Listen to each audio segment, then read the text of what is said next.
Welcome to another episode of Two Ales and Hockey Tales with Wally. And today I'm so excited to have on a 32-year-old from Summerside, Prince Edward Island, Canada. His hockey journey has taken him to Canada, the USA, the chocolatey Manchester Storm.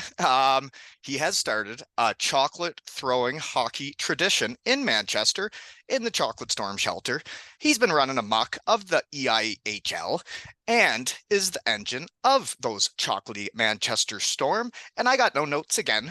Welcome to the farmhouse, Critch. Thanks for having me on, Wally. Thanks for making the time again for me. I think this is like your hat trick appearance, eh? Yeah, I think that's got to be a good omen, right? Well, man, isn't it cool that that chocolate thing's still going? Yeah, I know. I know the boys appreciate it. I know the new guys were asking what the hell was going on. Their first home win this year, but definitely it's been a great tradition, and it just keeps taking off and getting bigger and bigger. It's really fun when the snowball gets rolling down the hill, eh? Yeah, that's right, picking up momentum. I think, folks, it was episode 226, if I'm not mistaken. There's some episodes I remember, but I did ask you what you wanted, and you said, I just want a chocolate storm. And then, sure to shit, you went out and beat Sheffield the next night, beat a guy up, scored a goal, and won. And then the chocolate started, and it hasn't stopped since. Eh? Yeah, that's right. So you guys did just beat Sheffield again, eh? I find it interesting when I just talk in my shed in Canada, and then fun things happen around the world. When you guys win, I get sent videos from your fans, and it melts my heart every time seeing the chocolate storm.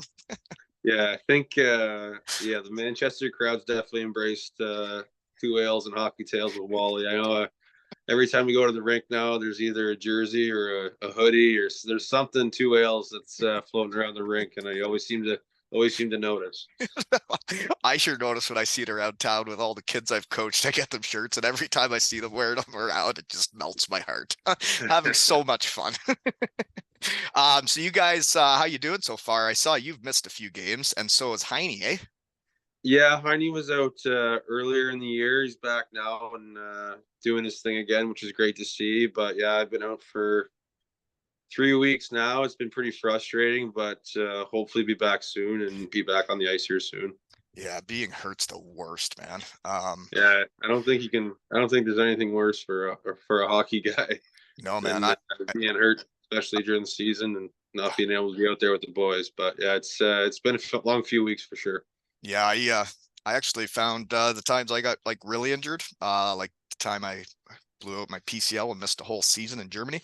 Um, those are I went through depression that year, and it's tough not being around the boys, not going on the road trips, not being around for the practices because you're doing all the other bullshit to get better. You Yeah, know? yeah, it's Uh, not fun. Not fun. no, and I guess I'm not your sponsor this year, eh? But that was fun. It was fun while it lasted. You ran such a muck, I got priced out of the market for gosh darn sakes. And I guess I never totally paid the full bill from last season, so they probably didn't want me back. But The I did economics of it. Yeah, I did make a Critchlow number 11 Two Ales and Hockey Tales jersey and was planning on raffling it off. But I think the Manchester Storm have a lot bigger reach than I do. So I was going to send that over to you guys and then let them have their way with that jersey. Do whatever they want with it. Make as much money as you want, and you can keep it, you know? there you And that go. There you and go. then I would think we're settled, right? That's one way to call it. Even I think so. Yeah, then I'd smash paying the bill. And also, then Finner will hopefully finally send me your jersey so I can have the jersey of the first ever podcast to sponsor a pro hockey player in my shed, right? That's right. Well, I'll just see what I can do for you anyway. Finner says he has one, but he's waiting for me to finish paying the bill. So I better get that jersey over to you guys. So anyways, a couple new fellas on your team. Some folks have told me I need to talk to. There's what was the guy's name? Furlinger or something or other?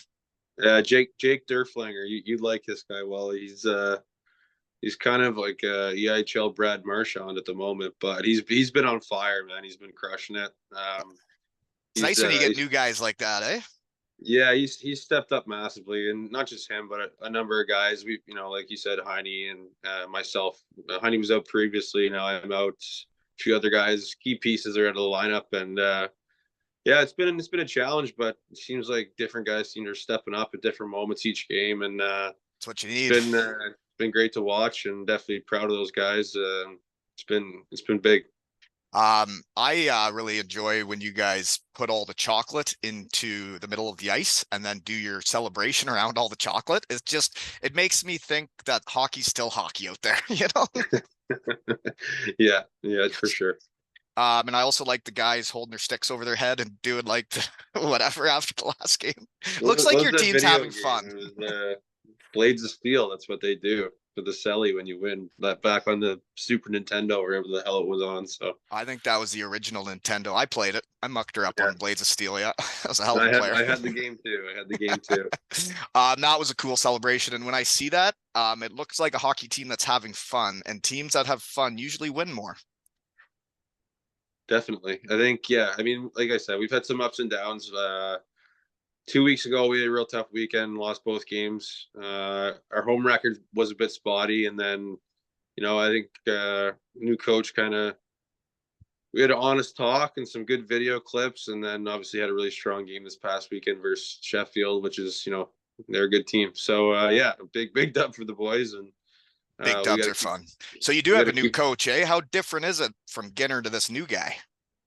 Yeah, it's quite a bit different. Mike Flanagan has come in. He's done a great job. I think he's done a good job getting the respect to the guys. He's pretty chill throughout the week, but when it comes to shove during game time, he's intense and he demands a lot. But he's a good guy to play for. He's fair. He's honest. There's no bullshit. So, for a coach, I don't think there's really much more you can ask for than that. Yeah, fair, honest, and no bullshit. That sounds like what I'd want to play for. Definitely. And obviously, it really wasn't up to him that the chocolate's still happening. I hope he's into it. Yeah. I don't think he cares what happens for the celebrations as long as there are celebrations. So it's fair enough. Exactly. Yeah, and you got to earn your chocolate, right? That's right. That's right. Someone once told me that someone threw chocolate on the ice after a loss, and I said, "You better stop that." Boys don't, if they don't earn it, they don't get it, right? That's right. That's right. So what else is new? What'd you get up to in the off season? I just went home. I didn't get home till late. I was there like I think I got home June 5th. So yeah, it was a bit of a short summer, but the weather was great. Got to see a lot of friends and family. Staying in shape type of thing on the ice. Try to keep it as simple as I can. Enjoy a few beers here and there with old friends and Probably golf. golf a bit, eh? Yeah, golf a lot, and yeah, Uh, it's good to see everyone and just kind of catch up and take a moment to just kind of chill. well, it brings back memories of me getting, I guess, off seasons and days you don't have to work and you can do whatever you want. I miss the off season. You don't get that in the real world. You got to sneak in talks on your lunch to have fun, you know? That's right. More time management for sure. You got to find fun somewhere, right? That's right. There's some other guy when the research team got hot, didn't write anything down. That Durflinger, you said? There's some Yeah. other guy that's racking up points too. Yeah, there's a number of guys right now. We have Alexi Daou, who's been really good. I played with him in Jacksonville previously. He's a really good player. Um, yeah, we got Grant Hubert. He's come in, done really well. He was in Allen last year. He's great guy off the ice. Yeah, we have a great group. Like the list goes on and on. So they did Um, some good recruiting, eh? yeah, I think yeah, Finner's done a great job putting this team together as well as Flags. So I mean, it's Got kind of everything you need. You just got to put her together and stay healthy. yeah. I think it'll be exciting when we get a full roster on the ice. It's just kind of been a carousel of injuries to start the year, so it's a bit frustrating that standpoint. But the boys are keeping her together, and just gotta maintain as best you can and get the wins when you need them. So this next part, I'm going to bring up. I don't really think you should talk. I think I should talk. Okay. Because I have my team Great Britain swag on right now from Mr. Mark Richardson, my boy, that gave me my swag so I can feel like a part of it. When they did not select you for the team, um, I did post a few things, voicing my opinion. I think it's absolute horseshit, and I feel like they lost their marbles. And then guess what? They didn't win. And for them to choose not to take you when you're the leader of the Storm, that was one of the top teams last year. The captain, the leader. I see all the stuff from photos. I don't need to see you play hockey.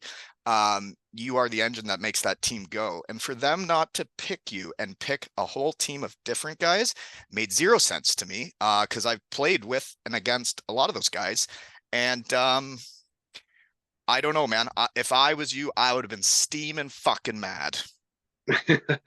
Well, I appreciate that, Wally. Yeah, I mean, I don't feel a need to sugarcoat it at all. I think, yeah, it was a bit of a surprise, but at the end of the day, if that's the direction they're going, that's the direction they're going. I think you can just use it as fuel. Fuel the fire, get pissed off, get whatever you need to do. Kind of like when they picked your team to finish dead last year. Yeah, I mean, I think it's still this year's predictions weren't much different. It's been my screensaver for the last 2 years, so it's nice to have a friendly reminder about some things sometimes, and I agree. That's the game. I think every kid's been through it. Everyone's been through it. You don't get selected for teams you're maybe an obvious choice for, and you just keep going. A lot of kids get cut from teams growing up, and you just kind of you gotta tell them it's not the end of the world. Just keep working, keep having fun, and show everybody they're wrong. That's right. I love showing people they're wrong. I think that's the best part of hockey is when you can turn the tables and show everybody they're idiots. And I think you're going to do that again this year, which I don't understand it at all because I saw what you did last year and I don't know, just dumbfounded, I guess. And it was tough because Team Great Britain's like my favorite team in the world. So when I get pissed off at that, I didn't like it because I wanted to wear the shirt with pride and I wanted them to pick the right players. So, and I was your goddamn sponsor. That's right. Well, I appreciate the support, man. It really means a lot. Well, you deserve it. You earned it. And hopefully some of them listen and give their head a shake for next season if you want to do it now. Anywho, what else do I got? I am going to try and get more chocolate throwing going on in the league. Matt Carruth is back in Cardiff and he's been injured. I was trying for the home opener to get 1,005 Twix minimum to beat our record that we have in Herning, Denmark. But now he hasn't played yet. So whenever he comes back, the Cardiff Devils fans need to throw over 1,004 Twix to win because winning's fun, right? That's right. And they can't he can't come back a game against you guys because that'd just be weird. I don't like when you guys play each other because you guys are like in my big blue tent in the storm shelter, and then the devil, I'm still a devil, always will be. So I don't really like when you guys play each other. Yeah, we've had some good games too. Like we're kind of building a good rivalry here so far. Obviously, they have a strong roster, so yeah, I mean, we'll be looking to take points off them any chance we can get. Yeah.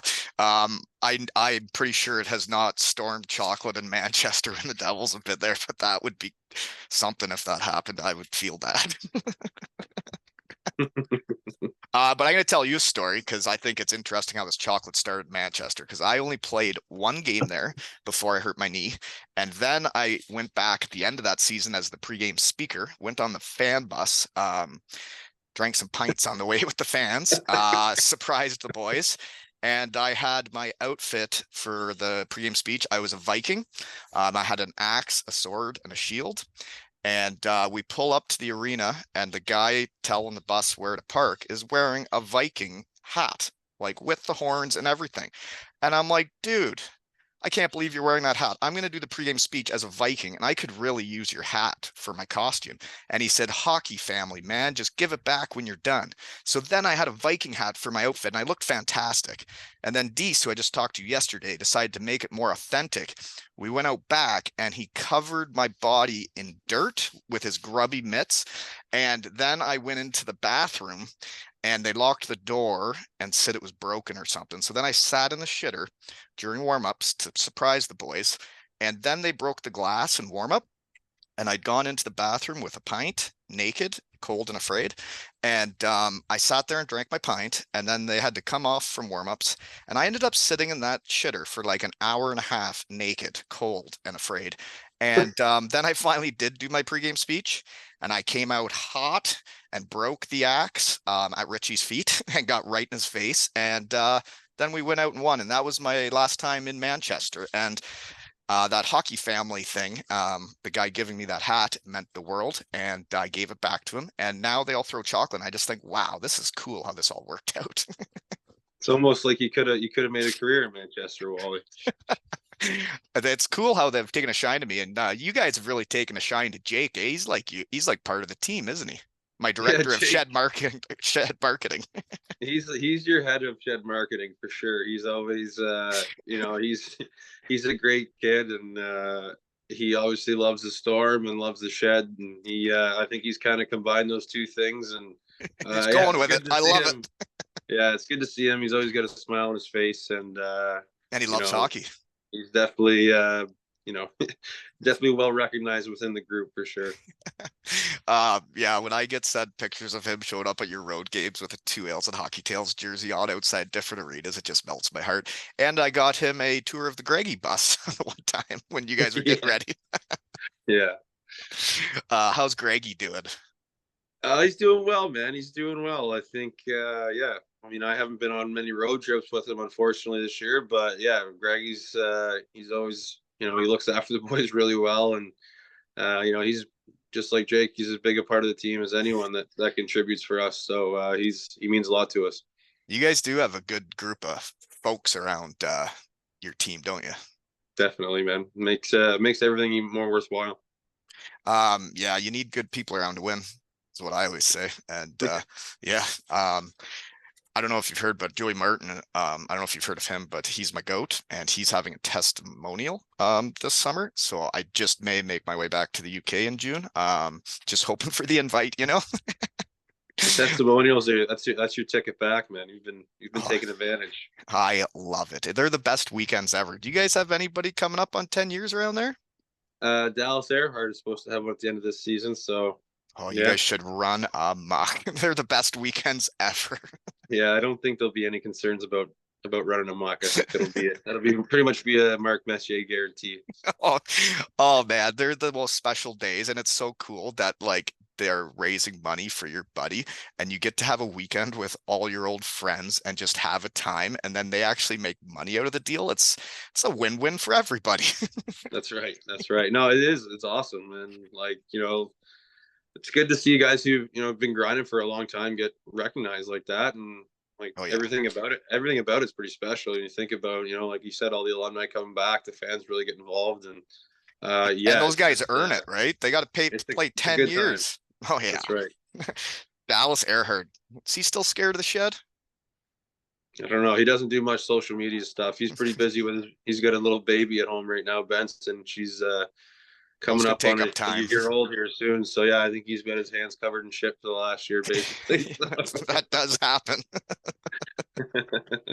Oh man. I think we talked about this before, but you were on like that Jerry D show when you were like in high school. I always see clips of you being like Yeah, famous.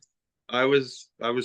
It was just finishing my 20-year-old year, and he wanted McKinnon to come on the show, and I basically just told him that I was tagging along. So yeah, that was pretty fun. We got to do it like 3 different times. Jerry's a beauty. Big hockey guy. Like he's obviously hilarious if you've ever seen his stuff on CBC or Netflix or whatever. So he does a good stand up too. He always Were seems you nervous doing that?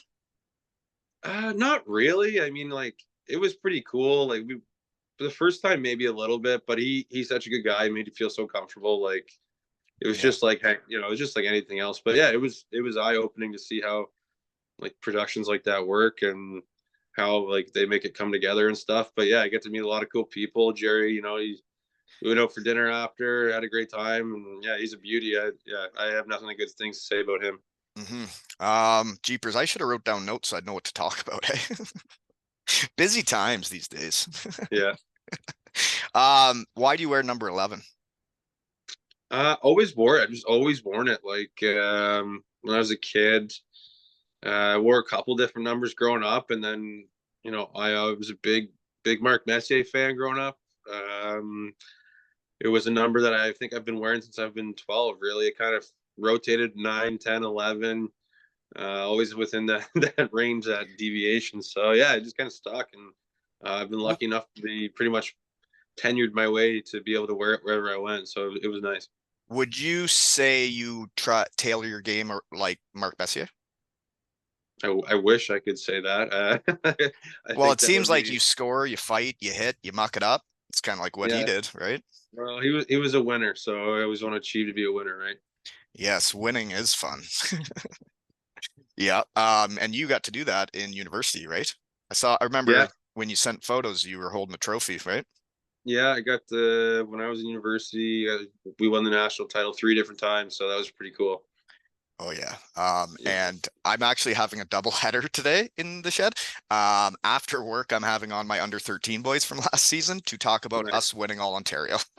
There you go. I mean, that's another just like a testimonial. Nice going down memory lane.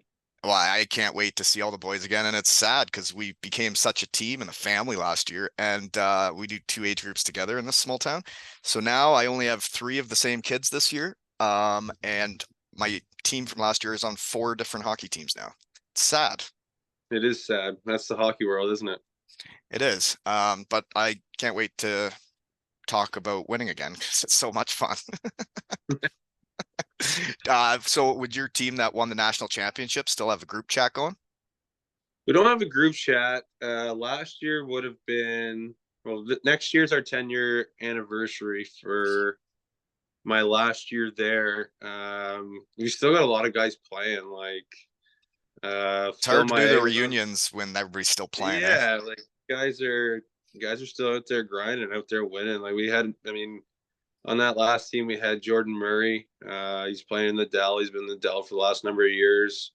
Phil Maillet, he played a few games with the Washington Capitals. Went over to the KHL for a while. Now he's back in North America playing in Laval. Phil Halle, he's in France playing. Mark Simpson plays in Sheffield. Winning, List goes winning, on. winning gets people places is what I always tell the kids. It's like Yeah, winning gets people talking, it gets people places, and when you're on a losing team, people don't really go places. I think every team, every coach, they always want a guy who's won, a guy who has that drive to win. So, you're definitely going to get more looks when you're on a winning team, whether you're trying to attract scouts when you're younger or wherever it may be. You're going to be noticed, and usually, the later you play in the season, there's going to be more eyes on you, right? So, 100%. yeah, Yeah. That is what's weird about the EIHL though, that it's about winning the league, and it's not like you go on a long playoff run. It's like everybody kind of ends the same time of year. I think like man, they've talked about it for so long. There's been so many rumors like about adapting to different formats, and obviously they changed the Challenge Cup format this year, which is like okay, like at least they're making efforts to make the It league different. a different look. But yeah, I mean it's kind of like guys from North America, especially like you play all year, you grind to either get in a good seed or make the playoffs, and then once anything can happen at that point. So you have when you have 7 game series where you got to battle, and it's not just like a 1 or 2 games. You can wear guys down over time, and just kind of test their will or their compete or Break them. whatever you want to do. Break them. That's right. You got to get into their souls. Oh You yeah. got to make them want to quit, and it's just kind of survival of the fittest out there. So yeah, I mean, it's definitely something I miss about North America is I that playoff totally style. agree. Totally Yeah, agree. The best, there's nothing like a best of seven, and especially when they go long. And there are times in a best of seven where you can feel the other team break, you can feel that they don't believe anymore. And it's the yeah. best feeling ever. It's one that's definitely not easily achieved, but worth it. Oh, and then you get to shake their hand and look them in the eye like, yeah, we beat you. I got so many issues when it comes to winning and losing, man. My under 13 boys this year, we went to a tournament, had the best hockey weekend ever, shaving each other's heads, shaved my head. We rocked into that tournament with the coolest haircuts in hockey, and then won the tournament, went 5-0, won the final game, scoring with a minute and a half left. It was just electric. And then we had a pool party after. And I got the boys so fired up that our first regular season game, we just didn't have her, man. We laid a total egg. It was tough to watch. And Tough now, when you're coming down off that high. It's not easy to check back in and get back to work, is it? No, and then I think they thought it was going to be easy because they had rolled through that tournament, and man, we're 0-2 right now. It's tough. Got to be better. The GM's going to be pulling you into his office here soon, giving you a chat. It's going to be tough to get coaching jobs if I keep losing, right? Oh man, so God, I just had another. Oh, so who do you live with? You got a roommate this year? Yes. So Lauren Ulett again, the same guys I lived with last year. Fantastic guy. Big part of our team. He first regular season game of the year this year. We're down in Fife. He pots 4. We win 5-4, and he's a guy that really he gives us an X factor on our team as far as toughness. Not just toughness, but tough and able to play a significant role for us. He's on the power play. He's a good two-way forward. He can play D if we have injuries, so he's pretty versatile. He's a great guy to live with. We have a lot of fun, so it's been fun. I actually remember when I was right in there with you guys last year and I was your sponsor. Start of the season, I was sent a photo of him fighting, and it looked like he was about to punch the guy in the face. And he had like a technique where he had his knuckle out a bit, and it looked like it was really going to hurt the guy when he was going to punch him in the face. Yeah, I don't think I'd fight Lauren if he gave me a baseball bat as a head start. He's just one of those guys. He's big and strong, and he definitely, he keeps teams in check when need be. So you need those guys on a team. He's an irreplaceable part of our team for sure. Those guys that are kind of an X factor, but like for me being a little scorer guy, when I was on teams that had that guy that made it known that you kind of didn't mess around with me, it meant the world. And it's like Hendo, Trevor Hendricks, who was my teammate my rookie year in Dayton, Ohio. And then we played together again in Cardiff, and he played that role for me and would always have my back. And now he started his own hockey team, the Cardiff Canucks, and has put my logo on every jersey for free. How hockey is that? That's awesome. It's great to hear. It's funny, it's great to see guys you've played with, and then down the road that you maintain those relationships. That's I hockey. think that's something that you just value. There's nothing else in the world like it. So I think that's pretty cool. There's definitely guys I've played with, 5 years ago. Doesn't matter. Talk to them all the time. I think that's something about hockey that's very special. That's exactly why I started this. Was I missed all my friends and I wasn't talking to them enough, and this gives me a reason to do that. There you go. But yeah, when I woke up one morning and Hendo says, "Do you see anything cool?" And he sends me the picture of the team's jerseys, and the logo is down the arm of every single one, and it nearly made my heart pop. I like that team name too, Cardiff Canucks. It's pretty cool. And we're the Kincardine Canucks. It's go. Weird how things work out. Now we just have to win. Get back on the horse, man. Back on the horse. Yeah, I got practice tonight too. It's gonna be a busy day. So you got any questions for me today, since I don't have any notes? All right. Well, when's your next tournament for the Canucks? Like next weekend. Where are you going?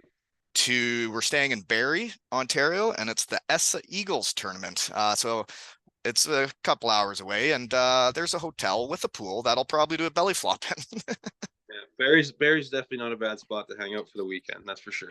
One thing that was neat for me was I have not taken my son to try out for AAA. I want him to play with his buddies in his hometown right now at this age, and he's showing signs of being a player. And the AAA team asked him to go to their tournament this weekend. So he's going to go for the Thursday and Friday games, and then we're going to rip back for our team's game on the Saturday. But I thought it was neat that they thought that much of him without him even trying out to ask him to come to their tournament and help. It's always exciting. I bet he's excited, but when you get recognized and know that your hard work's paying off a little bit, and it's pretty cool. I remember being that age and being in a similar situation. It's always it's nice to be wanted in hockey, right? It's nice to have that joy instilled in you, and I think when you play, I think it really shows. So good for him, and tell him I said congrats from me. I will tell him that. And it yeah, it's neat raising your kids and seeing them get into hockey. And like my daughter, it's now wearing her hockey stuff to school, and she's pumped when she has games. And it is fun seeing them be on teams and build that brotherhood or sisterhood that hockey brings to people, you know? Yeah, definitely. Hmm. They have a lot of buddies around town now. Most of my friends are under the age of 14 too. You gotta be careful who you tell that Well, it's true. They're all like my buddies that I've coached. We have to. fun. Um, so did you have any other questions while I think of what to ask you now? All right. Well, tell me, what was your favorite part about playing in Cardiff? The guys, Yeah. the guys on the team. We the first year there, we were playing in the big blue tent. There were no bells and whistles. It wasn't all fancy pants. Straight mucking it up. The cold tubs were garbage cans. There was some unsafe things with the electricity going on and the skate sharpeners, and there was ankle deep water in the shower. And there was also, we screwed in cup holders in the shower for our beers. And when we'd win on the weekends, people would bring in trays of beer, and we would sit in the locker room for so long and just pumping tunes and guys having fun. And it'd be hard to get me out of that arena after a game because we were having so much fun together, you know? Sounds eerily familiar to my weekends. Right. Yeah. And you guys are mucking it up in a barn just like I was in Cardiff. And then when I see the chocolate, I think, man, that would have been really cool if that was happening when I was playing. And Um, other than Cardiff, where like you're in Germany, you've obviously played in a lot of cool places. So like, tell me about what made those places unique or special, or why yeah. you would recommend guys to go play there. Um, Germany is there's I think there's good spots and bad spots to end up in that league. And when I got over there in Landshut, it was neat because the guy I wore number 10 because of, Brandon Dietrich, he was about 5 years older than me. I saw him win the Sutherland Cup in my hometown, and then we did it 5 years later. And then he goes to Germany, and I was always looking up to him. They asked him if he knew anybody as the final import to play with him, and he said me. And that's how I ended up there. And then I wasn't really having much fun playing in Dayton, Ohio and with Syracuse, and I really didn't like the vibe in the AHL. Well, the coast was more fun than the AHL, more of a team, and I really wasn't having much fun playing hockey my rookie year. And then when I got to Germany, and those guys from Landshut, Germany, had all were from there, and they were all brothers, and they were just the best teammates and people. And then we went on a magical run to the finals, lost in overtime in the final game, which was heartbreaking. But then I switched. That Landshut, Germany is an unbelievable place right by Munich. You can go check out all of Munich and do all the fun stuff. And then I went to Bietigheim, the bigger budget. I got to make more money, and then we signed an absolute squad, and we were the deepest team ever and just smashed everybody and won the championship. And it was like a small town, and I'm from a small town, and I like when people know each other and it's not just a big city. And I felt like I was going to play in Bietigheim my whole career. I was happy there. It was a great spot. They loved me. And then like when I would go out, they would call me Mr. Brent Walden instead of just Brent. They would call me Mr., which meant a lot. And they had me like up on the arena outside dressed as like I don't know, a warrior. And it was like life size on the arena. And I was really doing it there. And then we started losing because we didn't have the same budget. And then they fired the coach. And then they brought in a new guy that really wasn't into Wally. And then it all changed. And then I didn't like them so much anymore.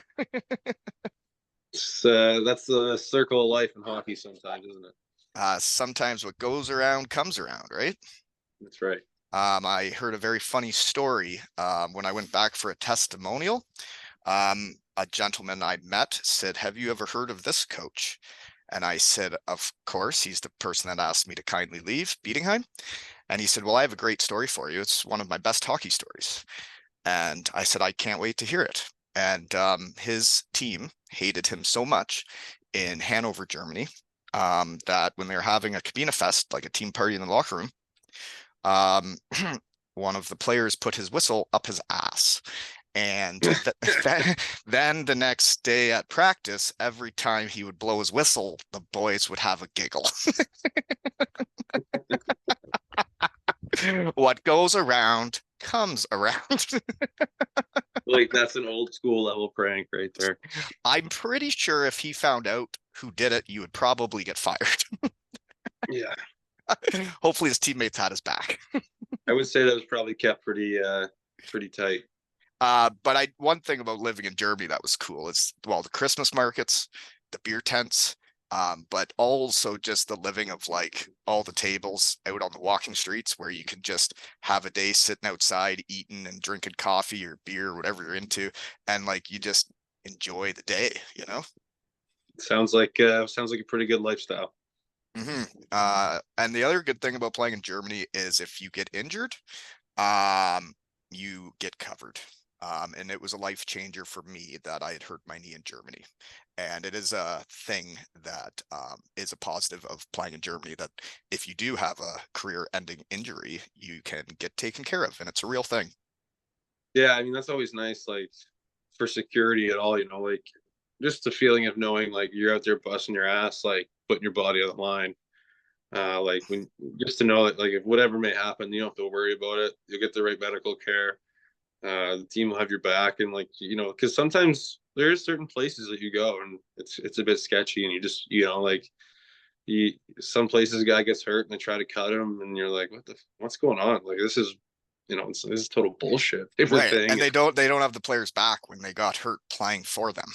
Well, then it's kind of like the player versus the organization, which is that's never how it should be, right? So It's not going to be how you're going to win. yeah, it's not going to be good. The vibes won't be high within the guys that are still playing. That's for sure. It's you start to question a lot of things when stuff like that's going on. Yeah, it's weird in Germany because when I got hurt for like the whole season, that was the fourth game of the regular season. I was done for the year. The way it works is after 6 weeks of not being able to work, then the like government starts paying you 80% of what you're supposed to make, and then they pay you that until you're healthy. So then I obviously wasn't healthy until the start of the next season. So Mm-hmm. it was nice to get paid through the summer and kind of end up full, and the team didn't have to pay me, so then they had money to bring in a new guy. Right. That's right. hmm But it's weird when you get hurt and then they bring in a new guy and he just happens to be like 5'6" little right-handed shot, and it's like, are you actually just trying to replace me with a new guy? It's not fun seeing that. And then you're sitting in the No. crowd by yourself, injured and not being a part of it. Can really make you sad.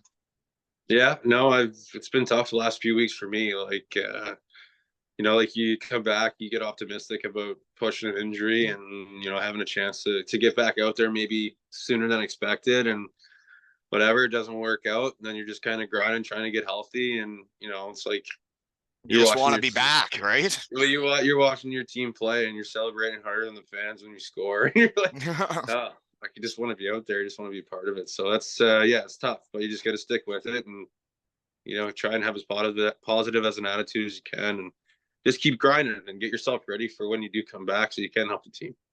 Um, just had a funny story pop in my head when you were talking about being injured and watch the game and cheering the boys on. Was when I hurt my knee the last year in Cardiff and I was done.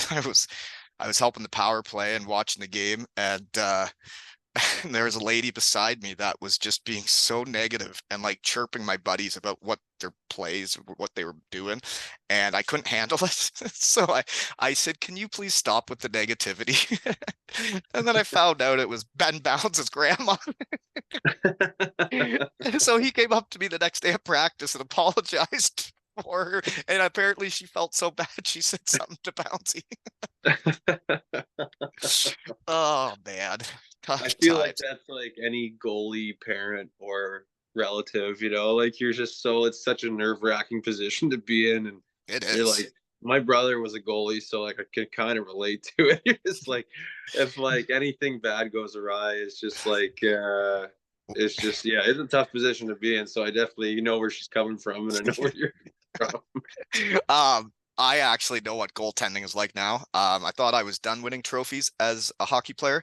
But last year, we had a weekend off, so we booked the ice and we had a 3-on-3 tournament amongst ourselves. And obviously we made 3 teams, so we needed a third goalie. And well, I strapped on the pads and I played and won the championship that day, beat all the little punks. And man, I was kicking them out. But it was interesting being the goalie because you just stand there and watch the game happen, and then all of a sudden they come down on you, and you either stop the shot or you don't.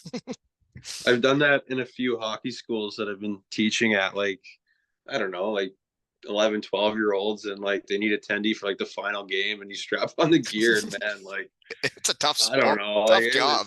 I was getting lit up. I don't know how you did it, but I was, I think I was just sitting there thanking my parents for not letting me be a goalie when I was a kid at that time. So yeah, Yeah, playing goalie in mini hockey's cool, but playing it in real hockey doesn't make sense to me at all. But it's it one was thing to fun do that in day. one thing to do in street hockey, but when the game actually, when it matters, it's a little different. Hey, do you guys get Wenny the shutout puck when he gets shutouts? But yeah, really neat. He hasn't gotten one yet this year, so we usually do. But when he does get his first, we definitely get the puck Can you for him. get the puck for him, tape it up, and get a fun selfie for me? See what I every can do every for you, time my Wally. goalie gets a shutout, I get the puck and I take a fun selfie with them. And same with anybody that gets a hat trick. There you go. Yeah, hopefully we'll have more shutouts, more hat tricks. That'd be great for business. That is usually when you're running amok, is getting hat tricks and shutouts, right? Right. So please get him the puck, and if anybody gets hat tricks, get them the puck. Take fun selfies for me, okay? You got her, Pontiac. Well, thanks for making the time for me today. I guess my lunch hour is going to be coming to a close, and I got to get back to the real world, eh? Yeah. Well, at least you'll have some momentum to carry you through the rest of the day. Yeah, well, it does. It makes my day better. I get to be me for a little bit and be the hockey guy, and makes my days way better. So thank you again for making the time for me and being the player you are, because wouldn't sponsor just anybody, and I chose to sponsor you, and not sure what the Cardiff Devils thought of that, but I do believe in you as a player and a leader, and I like the barn you play in. I like your fans. I like the people you have around your team. And it was weird because I am a Cardiff Devil, but you were running amok and we were having fun. And then that chocolate stuff started, and I just got into it. Well, I appreciate it, man. I well, thank you from the bottom of my heart, and I appreciate your support. And who knows, maybe the sponsorship journey's not over. We'll see. And if I send this jersey over to the Storm, then they can have a raffle, and then that will help get Two Ales and Hockey Tales out there. It'll help them make money, and people helping people is fun, right? And Definitely, it's a man. win-win for everybody, right? And then That's Finner right. can send me my jersey. We need it up. Yeah, we need to get that we up on need your wall. we need it up in the shed badly because I think it was pretty cool. I like being the first to do something in the world, and I was the first podcast to ever sponsor a player, and that was you. We're making history, man. So, one other comment I would like to make before shutting it down is when your jersey is retired in Manchester and they put it up in the rafters, I want them to put it up with my logo on it. Pick the jersey from that season, please. Finner, you heard me, okay? Please. And this has been another episode of Two Ales and Hockey Tales with Captain Critch and Wally.